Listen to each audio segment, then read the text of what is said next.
This is a video presentation of our project called Trip Analyzer. Basically, the main goal of our project is to have a Netduino device that will have a GPS chip, and you will be able to follow your devices, Nuno's devices, directly from your phone using the Windows Phone 8 application. And you'll be able to check that your car is still at the same place you left it this morning. You could be able to check that all the trips you've ever done with your car, with your bike. You can send actions directly from your phone to a Netduino device. It's basically just a GPS tracker that you could have directly from your phone and that you could place everywhere you want. So this project has been cut into three big parts. Basically, there's a Netduino part, so that's all the work we had to do with the Netduino. You can see it on the middle of the screen, right here. That's the MF deploy application. So here it's already connected to our Netduino, and it's just to show you everything that's happening. You might not understand everything, but what you can see right now is that in the debug output, you can see JSON strings being sent and received from the web server, and here you can see that it just sent a new location. This screen on the left is the logs created by the server, so you can see every time something is sent or received by the Netduino that the log created. To communicate with the web server, a web service has been used. At first, we tried to use sockets, but we lost quite a lot of time to make it work, so we decided to just take an easier path, and we use just basic HTTP web requests. That's the main drawback from doing this, is that it's not a real-time application, which means that there's a thread on the Netduino which has to ask every 10 or 15 seconds, that's just an option, what actions are to be done. It can't just wait for an input from the server, it has to go and ask the server, so that's the main problem.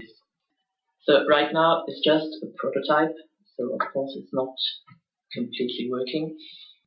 Basically, we still use the Ethernet port on the Netduino to get internet access to the Netduino. We don't have any GSM modem or anything. You can't use just mobile phone networks to get it. That's why we're still using the Ethernet port.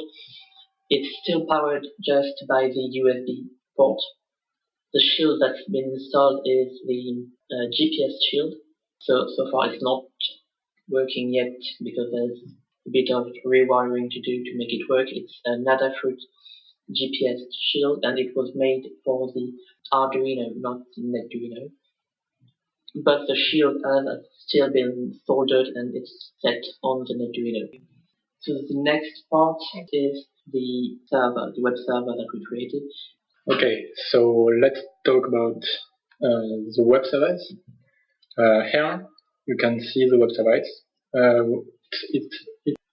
It's hosted in Azure virtual machine, and you can make some action. So you can make it directly from the console using for test, or you can using this action with the Windows Phone application.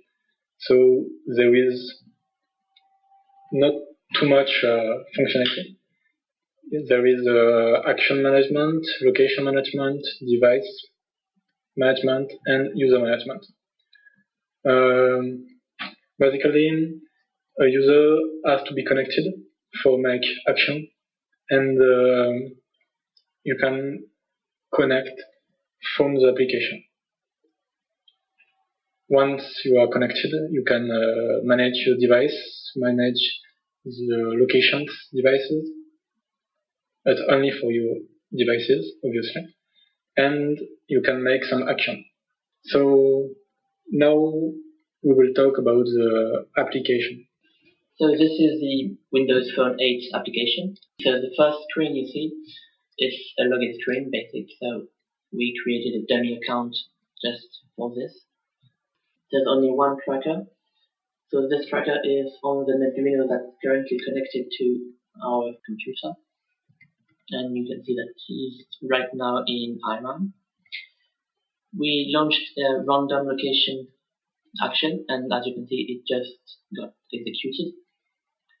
So the random and predefined are two actions that can be asked for the Netduino to do, because the GPS doesn't work yet. So the random will just generate a random location, and the predefined set is just a list of predefined locations in ORS.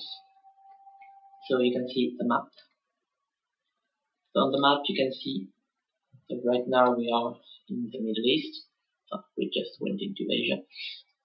So yes, the blue dot is our current location, the latest location that the Windows Phone application received from the Netduino. And there are other dots. The red dots are just previous ones. When you first go on the map, you only see the last 10 locations.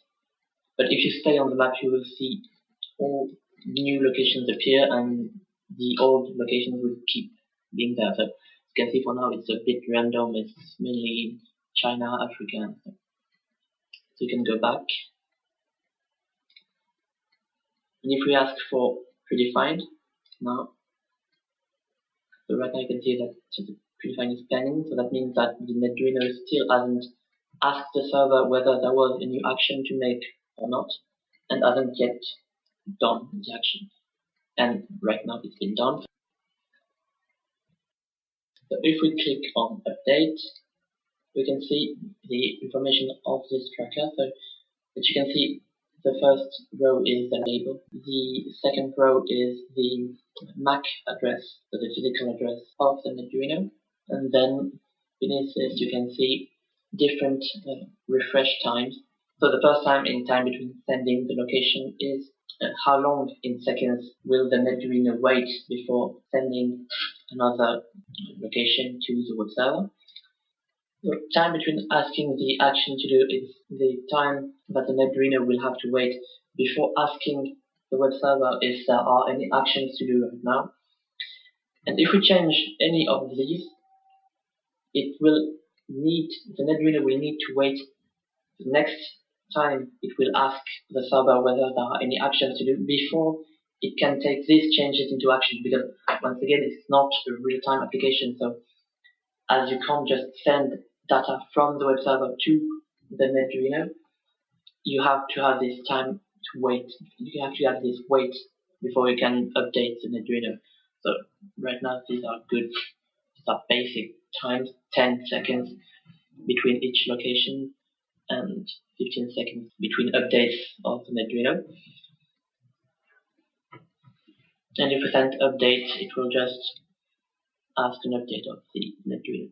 So you can see the Netduino right now is in secret file because we decided to put the predefined map. So if we go on the map now, well, you can see the 10 last locations of the Netduino are in Brabant. So it's basically, it will just loop around forever like that. It will go back to Lotus Y and then go back and down and up and down. It's just the predefined list that I made to at least have some sense of movement from the Netduino without having the GPS working. As you can see on the map, you can still zoom in and out with the two buttons in the top right.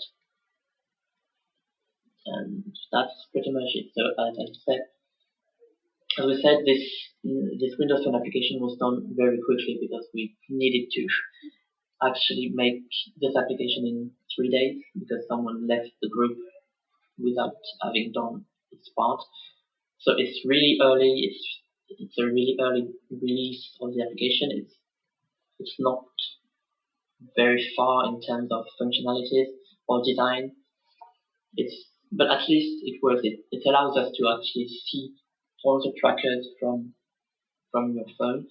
You can actually update them. You can check the location of the device on your map. So it's working, but you can just make it way better if we could actually spend a bit more time working on it. So that's all.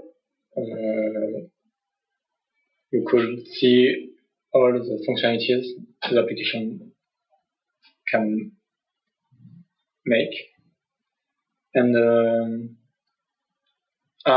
you can also add a device here. If you want to add another device, you have to fill the formula and just add. It will work because there is no verification about MAC address and mobile phone yet. So